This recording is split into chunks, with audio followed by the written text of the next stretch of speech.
From Hollywood, it's time now for...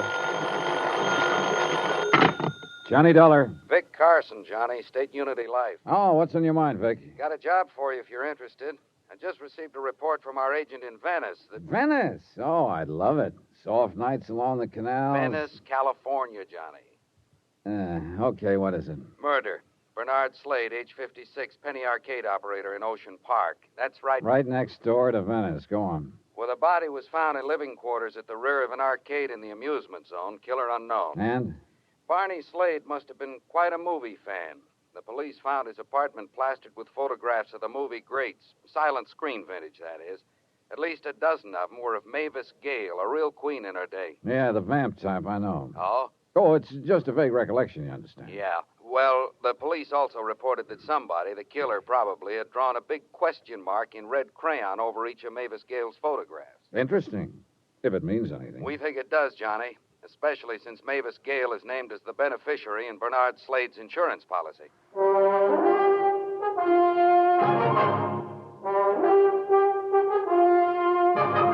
Tonight and every weekday night, Bob Bailey in the transcribed adventures of the man with the action-packed expense account, America's fabulous freelance insurance investigator. Yours truly, Johnny Dollar.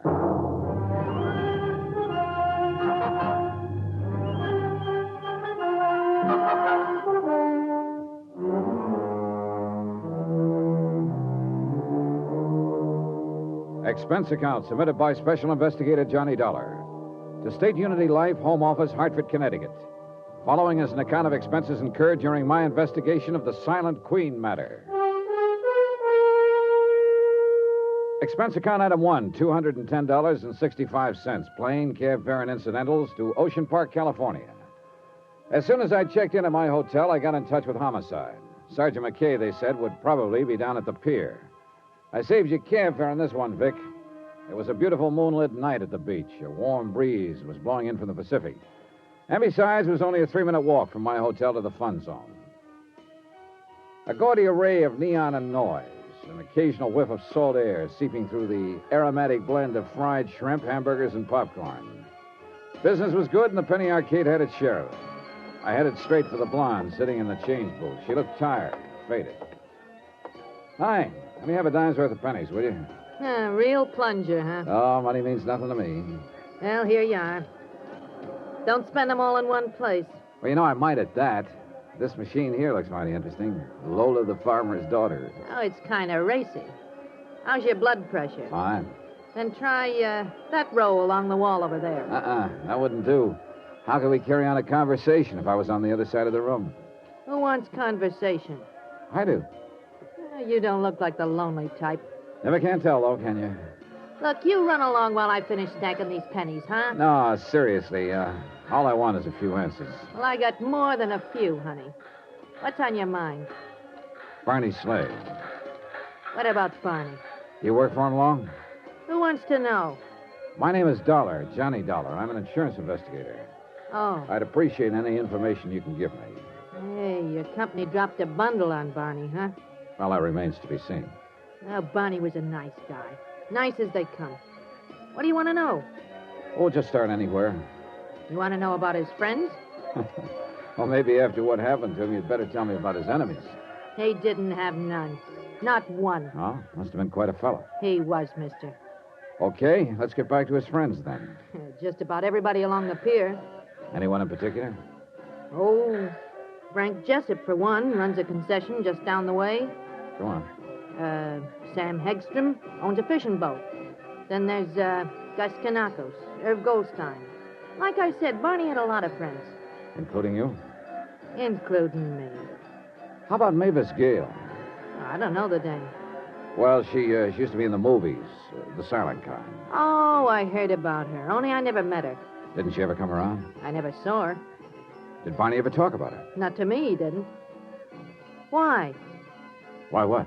Why should Barney talk about Mavis Gale? Oh, I just thought he might have mentioned her sometime or other. Is that the door to Barney's apartment back there? Yeah, that's right. Mind if I have a look around? That'd be up to Sergeant McKay. Well, look, if he comes in, tell him where I am, will you? Tell him yourself. He's back there in Barney's apartment now. I walked on back and took note of the heavy padlock dangling open on the door leading into Barney Slade's apartment. The small living room was empty, yet it was crowded, too. Crowded with memories of the silent greats. Nazimova, Valentino, Pickford, Fairbanks, Meehan, Swanson, the Gish girls, Lon Chaney, dozens more. Their photographs filling practically every inch of wall space. Mavis Gale was there, too, a big question mark in red crayon drawn over each of her photos. I moved through a narrow kitchen. The back door was wide open. I stepped outside. Who are you? Oh, Johnny Dollar. You must be Sergeant McKay. That's right. Yeah, your office said you'd be here browsing around. So I'm browsing. There's something bothering you, Sergeant? Murder always bothers me. Yeah, I know what you mean. Like those photos in there of Mavis Gale and the question marks on all of them. Yeah, that bothers me. You think the killer did it? Could be. Let's go back inside. Why not? Or maybe Barney, huh? Maybe Barney what? I'm talking about the question marks. Could be. Pictures belong to him. Yeah. Yeah, he had quite a gallery here. Looks to me, though, that some are missing. That's so? Well, you know so, Sergeant. The wallpaper isn't faded as badly where they used to be. And there are a lot of tack marks, too. Okay, so who took him down? Barney? He could have. So could the killer. That's right. Have you found anybody who could tell you anything about him? The missing photographs? Not yet. Hey, Barney, keep a lot of money in here? Twyla didn't seem to think so. Twyla? Twyla James. Blonde out front at the change booth. Oh, yeah. Barney was sort of particular about his apartment. Never let anybody in, as far as she knows, not even his friends. Wonder why. According to Twyla, he seldom used the arcade entrance. Preferred to use the back door. Is that the one the killer used? It was standing wide open when the body was found. Well, who found it, by the way? Twyla. When she showed up for work yesterday, the arcade was closed up, so she went around back. Do you know when Barney was killed? Doc figures around 3 a.m. 2 slugs from a .38. One would have been enough. Any signs of a struggle? Yeah. Lamp over there was on the floor. That chair was turned over, and this table had been upset. Pipes, medicine bottles, pill boxes scattered around. Uh-huh. Heavy bolt and chain on the inside of both doors. Barney didn't have to let a visitor in unless he wanted to. That's right. Of course, he could have run into the killer outside somewhere. Sure he could. Only you don't think so. Unless Barney was in the habit of walking in his sleep. Oh? When we came in and found Barney, he was in pajamas and bathrobe. The wall bed over there had been pulled out and was mussed up. So it figures he was probably asleep when the killer tapped on his door. He got up and let him in. Yet according to Twyla... The place was off limits, even to his friends. But she wasn't around all the time and didn't know all his friends. You found some others? I'd like to find one of them in particular. A man Barney referred to as the preacher. Just the preacher? No name? No. At least Sam Hegstrom couldn't remember. And this preacher, was he allowed into Barney's inner sanctum? Sam's pretty sure he saw the two of them come out the back door one night, a little more than a week ago. Other times, he spotted them taking a late evening stroll along the oceanfront walk. Mm-hmm. Did Sam ever talk with this preacher? No. But he got curious after a while. Asked Barney about it. Barney said the man was a very old and dear friend. Let it go at that. And you haven't been able to find out anything more about him, huh? I'm still checking. Well, it would sure be a break if you could locate this preacher. He might be able to tell us something about those missing photographs, what they were. Might also explain why the killer took them. Have you seen enough in here, Dollar? Oh, yeah, sure, I guess so, Sergeant. Hey, tell me, what does Mavis Gale have to say about all this? I only got to talk with her just a couple hours ago when she returned from Palm Springs. She was pretty upset when I told her about the crayon marks on her photographs. Oh, but naturally, she couldn't offer any explanation. None? How did she react to the news of Slade's death? Tears and such? She's supposed to weep about it? Why not? Barney Slade must have been a pretty good friend of hers. After all, he named her as the beneficiary in his insurance policy. Oh? That's interesting. What? When I talked with Mavis Gale, she told me she never heard of Barney Slade. Expense account item 2 and 3, $1.10, phone call and cab fare. The call was to Mavis Gale's home in Bel Air. The butler said if it was important, I could find her at McCartney's mortuary in Venice. cab fare to Venice via what is laughingly called the Speedway, a one-way alley lined with backyards and garbage cans. It took us less than a minute to cross over into Venice, a boom that had busted. A melancholy mixture of old broken-down buildings and the sound of the sea. Crumbling bridges, moss-covered canals, of paved streets wandering disconsolately into sand dunes and ending where the money gave out. A dream that had kind of died of a broken heart.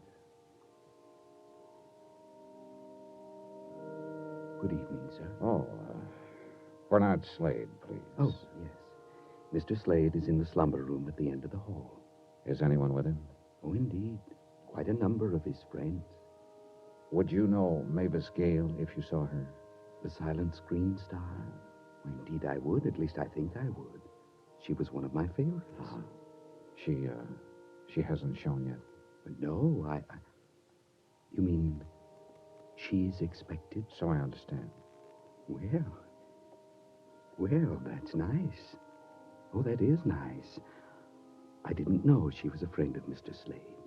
Oh, you know most of Barney's friends, huh? I know most of the people along the pier, and they were all his friends. Well, how about one called the Preacher? The Preacher? Mm-hmm. Well, naturally, I'm very well acquainted with many men of the cloth. And if you could tell me his name... I don't know it. Oh. Look, you have a visitor's register here, don't you? In each of the slumber rooms, yes. Just inside the door. Oh, thanks. Where did you say Mr. Slade was? Down the hall, last room on the left.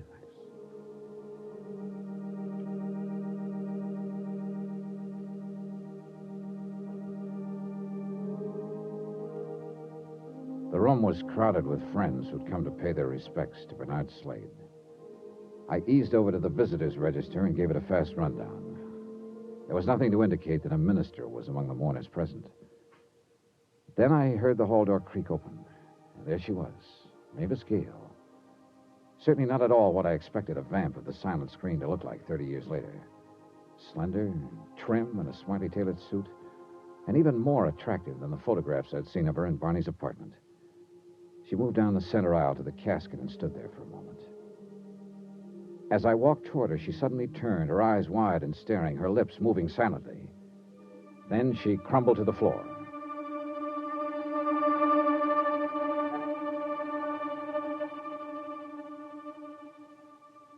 I understand you've been trying to reach me, Dollar. That's right, Sergeant. Okay, what's up? I got some news for you. Mavis Gale was once married to a small-time movie actor named Tom Sanford. Seems he was murdered during a hunting trip in the Sierras some 27 years ago. So? So now it turns out he wasn't. Mavis Gale just identified Barney Slade as Tom Sanford.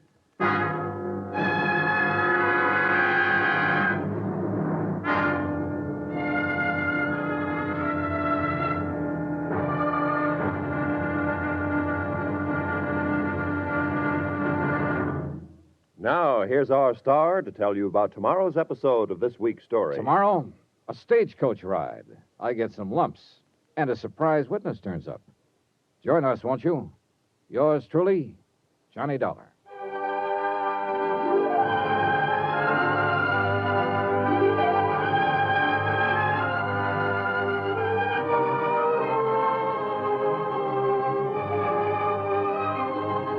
Yours truly, Johnny Dollar, starring Bob Bailey, is transcribed in Hollywood by Adrian Jondeau. It is produced and directed by Jack Johnstone.